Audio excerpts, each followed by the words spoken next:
And I hope that you have a wonderful evening and you had a wonderful week last week. And if you haven't joined the meditations on a Monday and a Friday, please do so. Now, what I want to talk to you about today is something that is affecting all of us. Every single person on this planet is affected. It is something that we battle with every single day. It is affecting everybody around us, and they battle with it. So, and it's a constant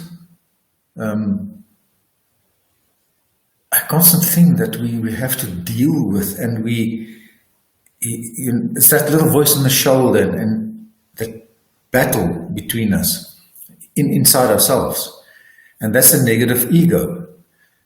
The negative ego is something that most people don't understand.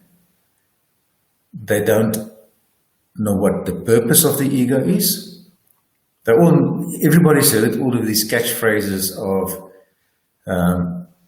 keep your ego intact. It's he or his ego or her ego that's ruling them. His ego's too big, or whatever the case may be. I'm sure you've heard all of those catchphrases. It is because people don't understand it. Everybody says, you're good. The positive ego and the negative ego. Now, for us to really understand, and for me to really go into this, I'm going to take a few definitions of what different religions and spiritual groups have to say about what their viewpoints are on the ego. Now, when I did my master's degree, I actually did my thesis, a 150-page thesis on the ego. I drew up research papers and I wrote up the thesis. Only to find out years later, as time progressed, and as I've learned through the years, studying different systems, spiritual, metaphysical, theological, all types of systems, that I learned that how vast the ego actually is, and what an impact the ego actually has on a person's life. Now, I'm going to give you a few of the quotes of the different religions and their viewpoints on the ego. And please don't take this as a set in stone. Go and do your own readings. Go and do your own research. And I also would like to take on later the readings from Lazarus. And Lazarus' work is fantastic. So do yourselves a favor and study up and look on Lazarus' work. But the ego, according to Islam, is the intellect, and it says the ego is very necessary for the manifestation of good and evil. Day and night, in this abode of dust, these two necessary beings are in war and altercation. The ego always desires the necessities of the household, reputation, bread, food, and position. And this ego sometimes displays humility and sometimes seeks leadership to remedy its plight. The Sufi path of love is the spiritual teachings of Rumi. The intellect is luminous and seeks the good. How then can the dark ego vanquish it? The ego is in its own bodily home, and your intellect is a stranger at its doorstep. A dog is an awesome lion. The Sufi Path of Love and Spiritual Teachings of Rumi, page 35. Hinduism Ramakrishna, the ego is like a stick that seems to divide the water in two. It makes you feel that you are one and I am another. When the ego disappears in Samadhi, one realizes Brahmans as one's own inner consciousness, page 284. There are two selves, the separate ego and the invincible Atman. When the one rises above I and me and mine, the Atman is revealed as one's real self. Tibetan Buddhism, the quotations from Sogyal Rinpoche, two people have been living in you all your life. One is the ego, demanding, hysterical, and calculating. The other is the hidden spiritual being, whose still voice of wisdom you have only really heard or attend to. So the one is the demanding, hysterical, and calculating. The other one is the hidden spiritual being, whose still voice of wisdom is really attended to. You have covered in yourself your own wise guide, because he or she knows you through and through, and since he or she is you, your guide can help you, with increasing clarity and humor, negotiate all the difficulties of your thought and emotions. The more often you listen to the wise guide, the more easily you'll be able to change your negative moods yourself, see through them, and even laugh at them for the absurd dramas and ridiculous illusions that they are. I just received a cup of coffee. Lovely. Wait. That's all you need. The more you listen, the more guidance you will receive. If you follow the voice of your wise guide, then let the ego fall silent. You come to experience that presence of wisdom and joy and bliss that you really are.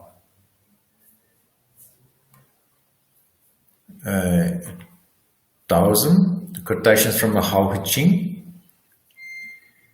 The ego is entranced by names and concepts only block your perception of this great oneness. Therefore, it is wise to ignore them. Those who live inside their egos are continually bewildered. Pain and happiness are simply conditions of the ego. Forget the ego. Now, Christianity, Roman Catholic, and quotations from the Bible and Paul. Though our outward man perishes, yet the inward man is renewed day by day. That's 2 Corinthians 4, verse 16. That he would grant you, according to the riches of his glory, to be strengthened with might by his spirit of the inner man. Ephesians 3, verse 16. If one looks at the religions above, then you would understand that religion plays an enormous role in the area where people live. And this is carried over to people grouping together according to churches, temples, holy houses, and mosques. Now, due to this phenomena, the ego brings its own cause and effect related to the psychology of the environment. Environmental psychology is obviously the study of individuals and their physical environment and how they behave as the environment changes. Now, environmental psychology is aimed at building more peaceful surroundings, which will be more natural and accepted. Now, the ego has a great influence on people concerning environmental psychology, and in the sense that the ego wants to be in an area comfortable to the person or the image that the person see themselves in. That is where the upper class and the lower class people, well, the differentiation, that's where it comes in. The upper class is driven by the better than ego, and the lower class area then goes into conflict and in anger mode, which is the complete opposite. Now, this causes the person to react negatively to his surroundings. As we are directed by our external and internal feelings and connections, we reflect on how we react to the environment around us and how we control it. Now, our internal feelings give us the ability to interact with the outside or withdraw from it, and help us keep or lose our direction. So if you look at all of this, about what the religion thinks about the environment and stuff, and then you say, okay, but what is the negative ego? Well, the negative ego is the part that judges, it criticizes, it causes selfishness, it gossips, it's got self-importance, which is a huge thing in this day and age. That is why most people in the work environment and who they are, everything is about self-importance. They want to be the hero, they want to be the best singer, they want to be this and they want to be that, they want to be put onto pedestals. It's that feeling of self-importance, that's one of the biggest identities or traits, if you will call it that, of the negative ego. The negative ego is also low self-esteem, and it's just always negative, and it always causes failure.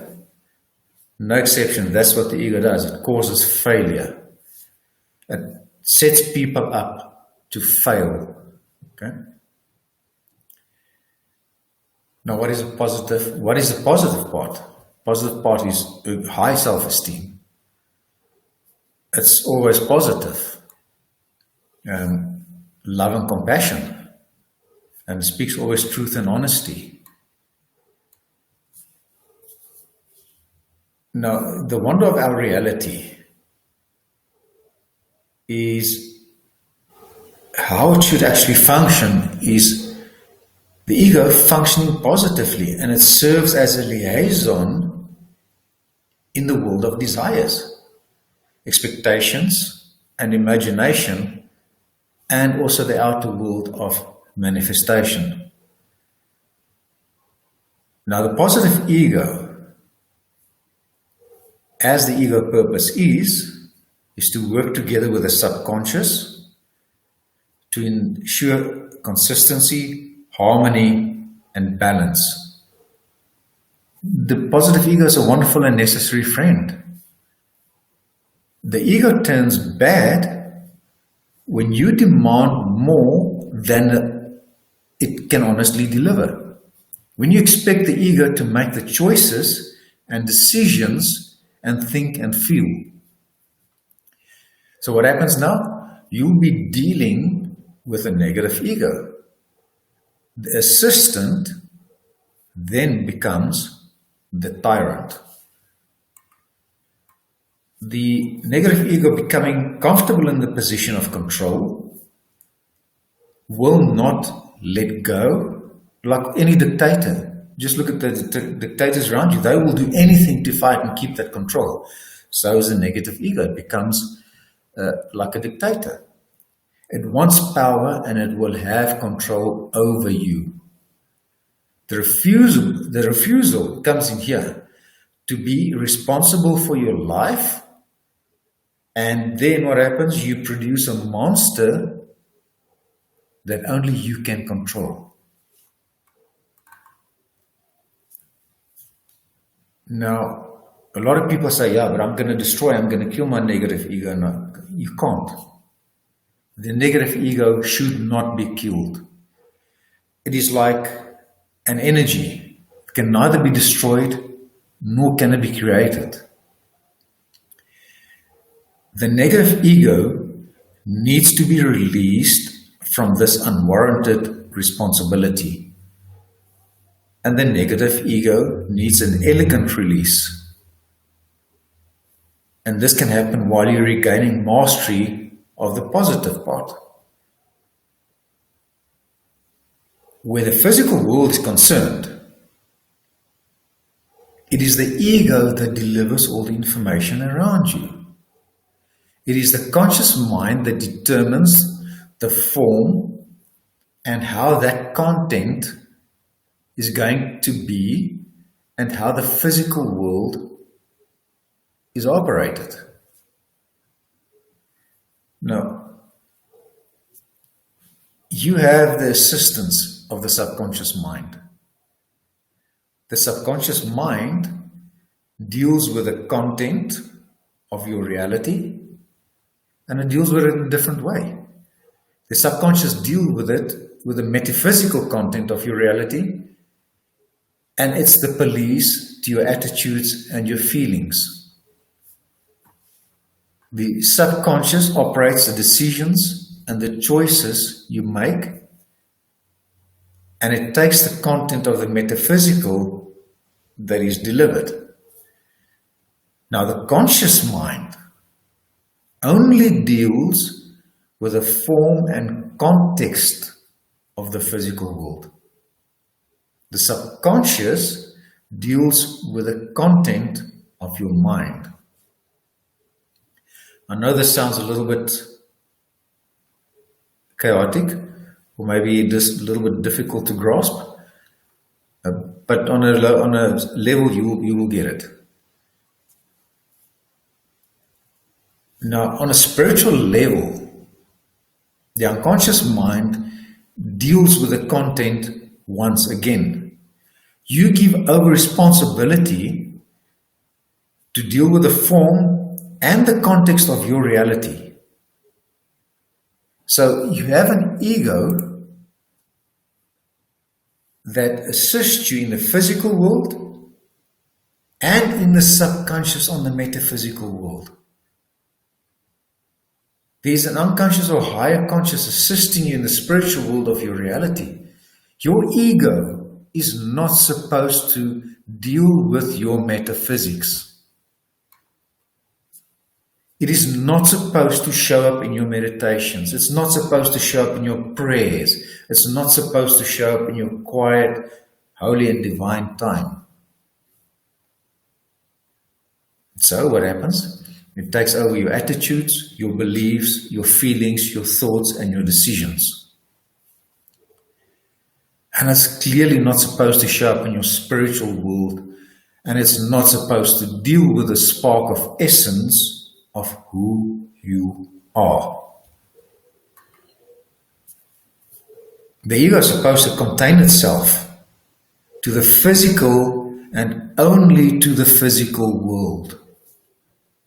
It is only supposed to deliver to you. You should make the decisions and the context and the form. The ego should keep you informed. It's like in a mailroom. The messenger delivers the message. You open it and make a decision. You hand the message to the messenger who delivers you to your message to the physical world.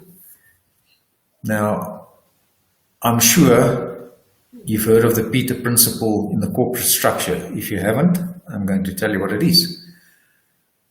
The Peter Principle says, if you promote an employee to the level of incompetence, I'm sure you can think of many such situations at this moment as I'm saying that to you.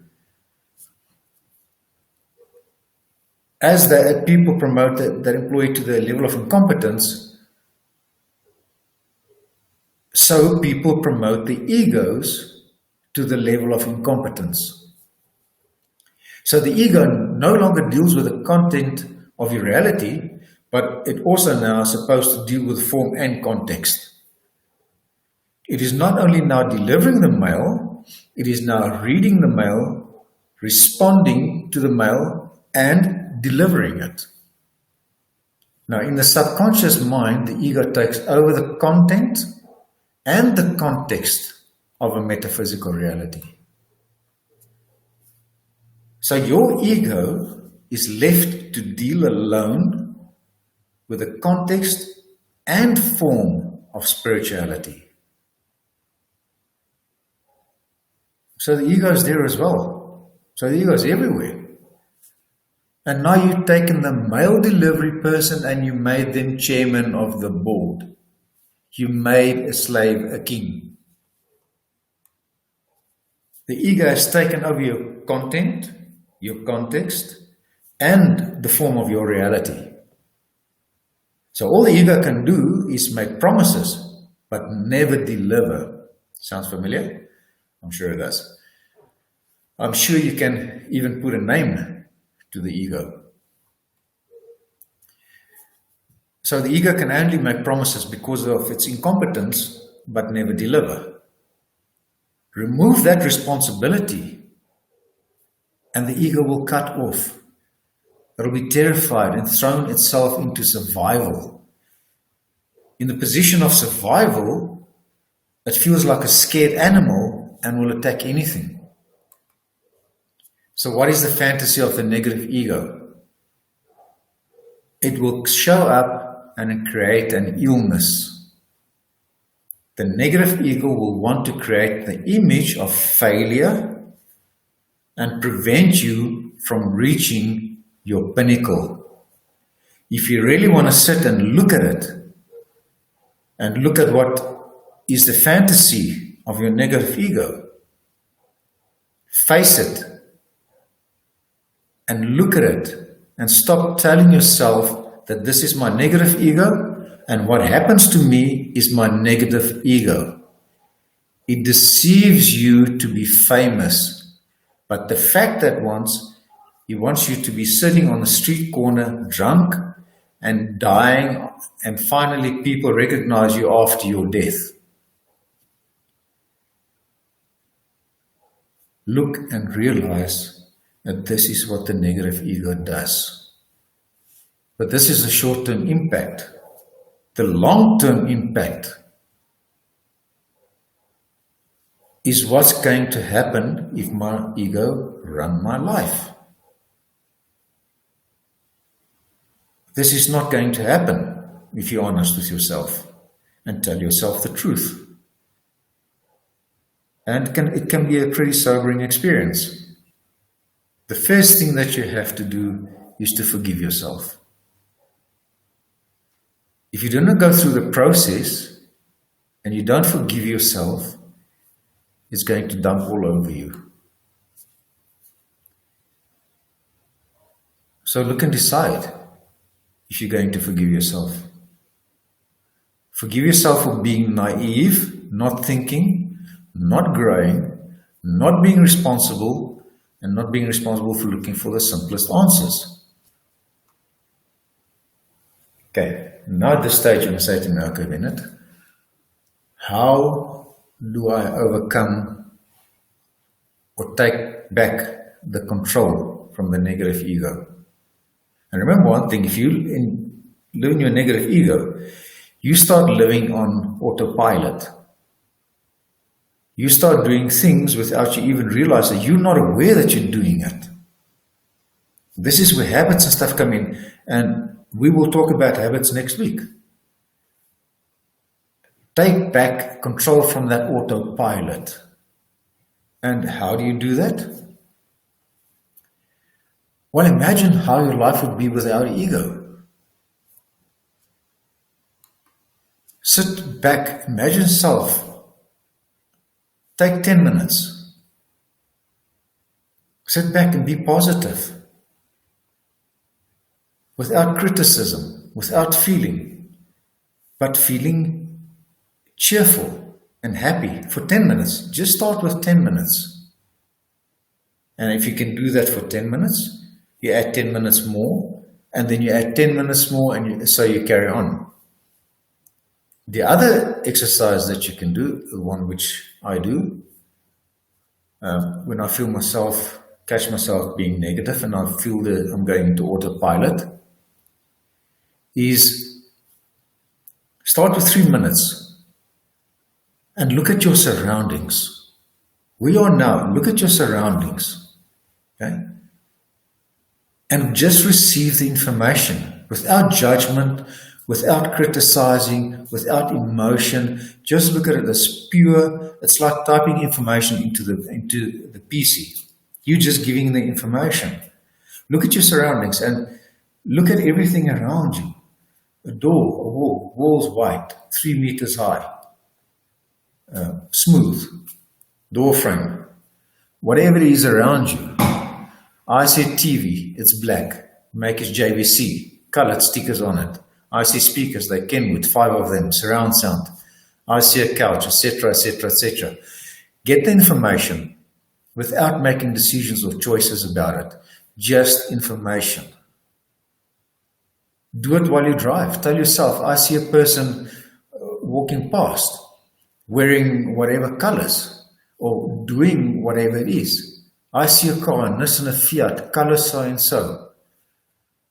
But it is important that this information that you receive is without judgment, it is without analyzing, it is just pure information. You can do it anytime when you catch yourself being negative. Switch immediately, become aware, and switch immediately into information mode. Believe me, the result will be worth it.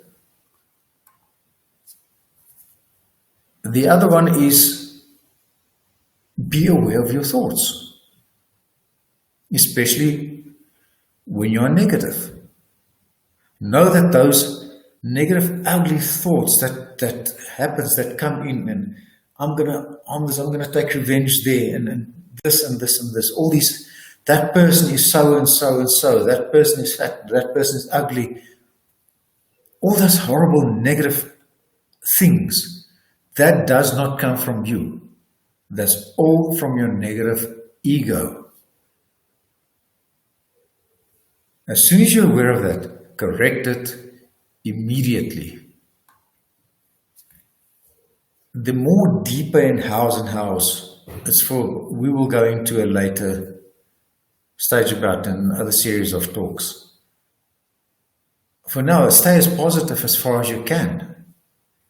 When you feel yourself get angry or whatever, use the 3-second rule. Wait 3 seconds, or you want to say something, or you want to think something nastily or horribly. Take 3 seconds for you to catch your awareness. And now try this one. This is the most difficult one for every person. Try going one day without using the words I, my, me, or myself. Without using any phrase or sentence referring to yourself. You can start with one day, or you can start even if you can't make a day. Try it for an hour, and then increase it to 2 hours, increase it to 3 hours, increase it to 4 or 5, and carry on. You lengthen your period of time. Now, this is going to take a lot of effort. I speak from personal experience. I'm still doing it. We're still all being influenced. A lot of great people has went out in solitude to try and fight and beat the ego. But you have to come to terms. You cannot live without it, but you can take back your control from it. And this is not something that you can start doing tomorrow. This is not something that you have to start doing it next week. This is something that you have to start doing now, especially in this time of lockdowns and crises that we're going through in this world. It is now the time to take control back, switch off that autopilot, start focusing, start being aware, and take back the control of your life. Otherwise, you're going to be doomed, you're going to become miserable, and you're going to become frustrated, and who knows what else might lead from there. So, don't wait. Take control and be the fantastic person that you are, that you're supposed to be. And may you and your families be blessed. Thank you for watching this, and I really do hope the best for you in your life, especially in these difficult times for all of us. And have a good night. And I hope you join me on Friday night for a meditation. The type of meditation I will send out as soon as I've decided what that's going to be on. And then I hope you will join me. Thank you for watching.